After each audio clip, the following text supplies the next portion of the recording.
IPL-ൽ ഇത്തവണ പ്ലേ ഓഫ്സിനായി പോരടിക്കുന്ന ടീമുകളിലൊന്നാണ് ചെന്നൈ സൂപ്പർ കിങ്സ്. പോയിന്റ് പട്ടികയിൽ 11 മത്സരത്തിൽ 12 പോയിന്റോടെ 5-ാം സ്ഥാനത്താണ് ചെന്നൈ. ഇനി 3 മത്സരങ്ങൾ ശേഷിക്കെ ഇതിൽ 2 എണ്ണവും മികച്ച നെറ്റ് റൺ റേറ്റുമുണ്ടെങ്കിൽ CSKയ്ക്ക് പ്ലേ ഓഫ് ഉറപ്പിക്കാം. 3-ൽ 3 വിജയിച്ചാൽ അത്രയും നല്ലത്. എന്നാൽ ഇപ്പോൾ ഇതാ CSK ക്യാമ്പിൽ നിന്നും ആരാധകർക്ക് ആശങ്ക സമ്മാനിക്കുന്ന ഒരു വാർത്തയാണ് പുറത്തു വരുന്നത്.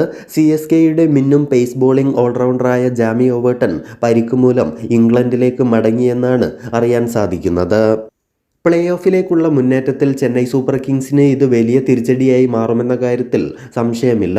സീം ബോളിംഗ് ഓൾറൗണ്ടർ കൂടുതൽ മെഡിക്കൽ വിലയിരുത്തലിനും ചികിത്സയ്ക്കുമായി ഇംഗ്ലണ്ടിലേക്ക് മടങ്ങിയെന്ന് ചെന്നൈ സൂപ്പർ കിങ്സ് ഫ്രാഞ്ചൈസി ഇന്നലെ രാത്രി സ്ഥിരീകരിച്ചു. സീസണിൻ്റെ ശേഷിക്കുന്ന മത്സരത്തിൽ അദ്ദേഹത്തെ ഔദ്യോഗികമായി ഒഴിവാക്കിയിട്ടില്ലെങ്കിലും ശേഷിക്കുന്ന ലീഗ് മത്സരങ്ങളിൽ അദ്ദേഹത്തിൻ്റെ ലഭ്യത സംശയാസ്പദമായി തുടരുകയാണ്. എന്നിരുന്നാലും അടുത്ത മത്സരം കളിക്കില്ല എന്ന് വ്യക്തമായി കഴിഞ്ഞു.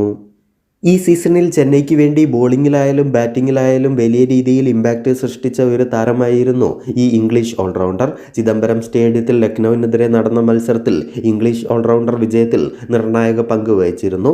3 വിക്കറ്റ് വീഴ്ത്തുകയും player of the match award നേടുകയും ചെയ്തു.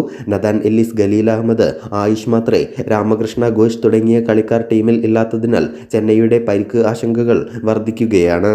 CSKയുടെ അടുത്ത മത്സരം നാളെ ലക്നൌവിൽ വെച്ച് ലക്നൌ സൂപ്പർ ജയൻസിനെതിരെയാണ്. ഇത് CSKയ്ക്ക് മികച്ച രീതിയിൽ ജയിച്ചേ പറ്റൂ. ഒരു മാറ്റത്തോടെയാവും ടീം ഇറങ്ങുക.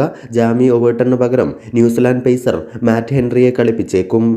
ഈ സീസണിൽ 17.78 ശരാശരിയിൽ 14 വിക്കറ്റുകൾ വീഴ്ത്തുകയും 8.89 എന്ന ഇക്കോണമി നിരക്ക് നിലനിർത്തുകയും ചെയ്ത ജാമി ഓവർട്ടൺ ചെന്നൈയുടെ പ്രധാന പ്രകടനക്കാരിൽ ഒരു താരമായിരുന്നു.